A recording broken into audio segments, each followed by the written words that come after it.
feeling stagnant. Feeling stagnant. Meron kang something na minamanage ngayon sa buhay mo. Pwedeng minamanage mo yung balance mo. Balance ng pag-iisip mo. Ang naririnig ko na word ngayon, stuck up.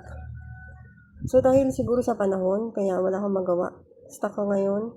Feeling stuck. Meron ka ding iniisip about sa lover mo. Sa person mo.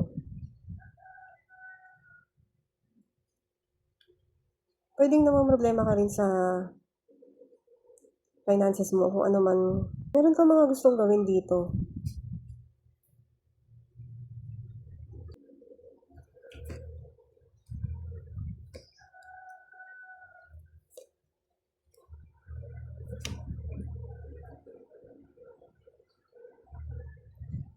Meron kang bagay na hindi nakikita about sa sarili mo.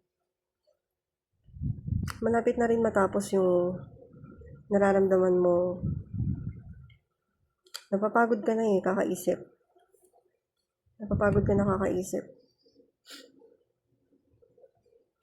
Malapit ka na magkaroon ng mental clarity.